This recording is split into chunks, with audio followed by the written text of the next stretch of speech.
Hi, in this video, let me introduce you to one of the finest pieces of earlier Indian literature written in Old Tamil, which are collectively called as Sangam literature. Sangam literature is a collection of earlier literary works written in Old Tamil from around 3rd century BC to 2nd or 3rd century AD, which gives us a window of around 500 to 600 years. Um, there are 26,500 plus lines of poetry in this corpus, and from this corpus, I have chosen two poems, and I want to read these two poems aloud and share it with you because, for the sheer exotic effect that I get when I read these poems, I just want to share that with you. But before we read these poems, I want to point out that there are some phonetic properties of the language which will be very useful for you to when you attempt to read the Roman transliteration. Please keep these phonetic properties in mind when you attempt to read them. Let's see. Number one, the language does not distinguish between unvoiced and voiced stop consonants, which means the sound pairs like ka, ga, ta, da, pa, ba are not treated as two different sounds but as variations of the same sound. And the phonetic context in which a particular sound would be voiced or unvoiced is determined, it occurs in complementary distribution, which means the context in which a sound would be voiced or unvoiced do not intersect with each other. You know clearly in such and such context it would be unvoiced, whereas in such and such context it would be voiced. For example, in the beginning of a word, the stop consonant is always unvoiced, whereas in the intermediate intervocalic position, somewhere in the middle, it is always voiced. Second, vowel length is phonemic and moraic in nature, which means a short vowel stays as a short vowel and a long vowel stays as a long vowel.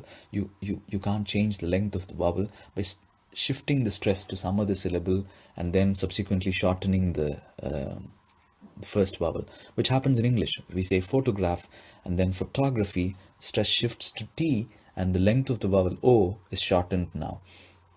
That should not be attempted when you read the Roman transliteration of these poems. Short vowel and long vowel are articulated as such. Third, gemination of consonants is phonemic, which means whenever a consonant is written as double consonant, it has to be articulated as such because it produces a difference in meaning. For example, kani contrasts with kanni and ilai contrasts with illai, and so on. Vowel sounds are very simple. There are 5 basic vowel sounds and their longer counterparts are also there. So a, e, u, a, o, and their longer counterparts a, e, u, a, and o. And these sounds are pronounced as monophthongs, unlike English. For example, in English we say H-O-M-E is pronounced as home with O, which is like a diphthong. Whereas here, these vowels are pronounced as monophthongs, like plain single vowel. And the monophthongs A and O, both short and long variants, are allophones with ye and vo. So that also has to be kept in mind. And there are two sounds I and au, which are usually called as diphthongs, but in this language, it's pronounced almost like a free variant of I and au, almost like I and av. So I, au, I, au, I, av. These are the variations of the same sound. So it's not it is not appropriate to call it purely as diphthong.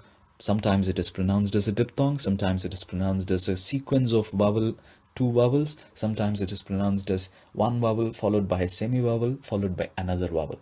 So there are 3 different variations of the same sound. It also has to be kept in mind when, please pay attention to this when I read the poems. Then vowels more than 2 morae are also possible, which are indicated orthographically by an extra short vowel. For example, talai written as talai with wherever it has to be articulated for more than 2 morae, where prosodically the vowel is more than with 3 morae long, it is indicated orthographically like this. Similarly, padum becomes padum. There is no distinction between va and wa. Choice is based on the phonetic context. And consonants with the dot below, such as na, ta, la, ra, or retroflex consonants, which are pronounced by curling the tongue far back and touching the upper roof of the mouth. These sounds are the exotic sounds that strikes the foreign ear whenever he hears the Indian accent for the first time. These sounds are extremely frequent in Dravidian languages and highly common in all Indian languages. Vowel U is a euphonic sound which is added after stems ending with stop consonants. This is allophonic with a schwa sound U. So U and U are variations of the same sound. Also, many times the vowels U and E are pronounced much shorter than the expected one mora. So this requires more explanation, but I'm not going into that. Just remember that sometimes the vowels U and E are pronounced much shorter than expected. There are three places of articulation of stops: dental, alveolar, and retroflex. In modern language, the alveolar variety merged with the rhotic sound ra, ra, and alveolar plus rhotic sound, which is like tra in voiced and unvoiced variant. My own pronunciation convention here is the modern variation, not the reconstructed old sounds. These sounds are denoted as ra and tra with a line under the letters. Let's read out the poem aloud.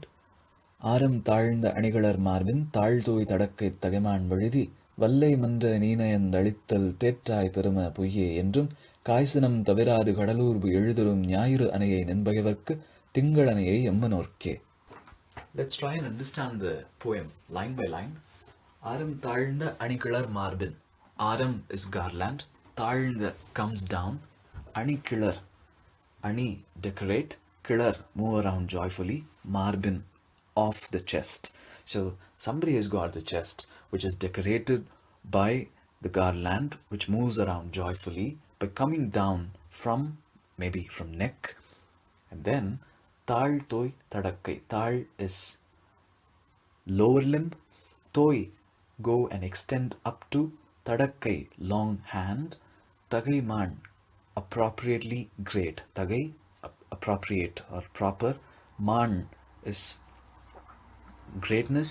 Vazhuthi is one of the titles for the kings who come from Pandyan lineage or Pandyan dynasty. They're called as Vazhuthi, Kudumi, and many such titles are there. So this is one such title. What we basically understand is that the poet is addressing a king who is from Pandyan dynasty and who is appropriately called as great because of the qualities, the physical attributes that he ascribes to him. What are the attributes? He's got a chest which is adorned with garland which comes down from neck and plays around and moves around joyfully on his chest. So the garland moving around on his chest is indicative of his power. The garland shows his respectable position. And then he's got long hands which extend up to his knees. Tal toi tadakkai, which is like an expression which indicates that, you know, if the poet, whenever a poet describes that somebody has got long hands which extend up to knees, it is supposed to be indicative of the fact that he is a great warrior. This is one of the cliched expressions in Indian literature. In Tamil it is called as Tal Toi Tadakkai. In Sanskrit it is called as Ajanu Bahu. So Bahu is shoulder, Janu is lower limb. So hands extending from shoulder to lower limb is supposed to mean that somebody is a great warrior. So because of these qualities, the poet praises him as somebody who is appropriately considered as great. Oh, you Pandyan king, who is great because of these qualities, because of many qualities are there. These are some of the qualities which make you great, appropriately great. So after flattering him like this, I think he goes ahead and flatters further. He says, Vallai, oh, the great one. So not great one. Val is ability or capacity or strength is val. Vallai means you are capable. You are capable. Mandra, it's like a conjunction sort of. Mandra means, indeed and indeed. You are capable and indeed. Ni, you, nayand, out of love or out of desire. Alittal, to give. So what it means is that, oh, you are great at generously donating. You know, the king is not a miser. He's a great donor. He donates his wealth and other things with people. He donates to people generously without without withholding himself out of miserliness. He's such a great donor. So he says, Vallai Mandra Neenayan Nalittal, Tetrai, you do not know, Peruma, oh the great one. Poye, poi is deceit, lies, falsehood. Poye, the very quality that you call as deceit or lie, endrum, ever, they try, you do not know, Peruma, oh the great one. So he says, oh you, the great one, the king, you never know anything called as lie. You never know anything like deceit or falsehood. Very truthfully and generously, you give everything to people, and you're like a great donor. Then he goes ahead and says, Kai sinam. Kai is to burn, to afflict, to create suffering. That is Kai. Sinam. Sinam is anger. Taviradu, without any exception. Exceptionlessly, without any exception. Kadal. Kadal is sea or ocean, a large water body which cannot be crossed is called as Kadal. Urbu.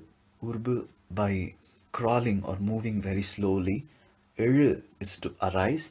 Tarum is to give, to give appearance by arising, which means it appears slow. It appears, the sun arises and appears slowly by crawling through the ocean, and exceptionlessly, without any exception, it goes and afflicts with its anger. Sun is always compared in this geographical area. I mean, it's true in any geographical land, but in a tropical country like India, especially in South India, the sun is considered as an enemy for people. It comes and burns people with its anger. That's the imagery that is invoked often. So he says, Nyairu is sun. Oh, sun, the sun which arises from the ocean and crawls around very slowly, but comes out and without exception, it burns everybody with its anger. Like that, Anayai means you are like that, you are similar to that. Nin Pagavarku, Nin, your Pagavarku, for rivals or enemies. For your enemies, you are like the sun, which without exception arises slowly, crawls out from the ocean, and then burns or afflicts without any exception. With its anger, it burns people. So you are like that to your enemies, whereas Tingal is moon, Anaye, you are like that, Emmanorke, for people like us. So Tingal or the moon is always compared with chillness or coolness or something which removes your suffering, whereas sun is something which is considered as which creates affliction or suffering. You can only understand that. You can very well relate to that in a tropical country. So this person basically flatters the king, and he wants to say, oh, you are the great person, oh, the great worthy king, you have such and such great qualities, you are like a sun to, in battlefield, you fight with your enemies so vigorously that you're like a sun to them, you give affliction to them without any exception. Whereas for people like us, for poets like us who come and present our works, you are like a cool moon which bestows its chillness upon people and removes their suffering. So that's pretty much, that sums up the meaning of the poem. So the meaning is given here: O greatly esteemed worthy, O Pandyan king, wearing garlands on your handsome chest, with large hands that touch your legs, you give, donate generously with love, O Lord. You do not accept lies. You are like the sun that rises from the ocean, never relenting in your fierce rage towards your enemies, but like the moon to people like me.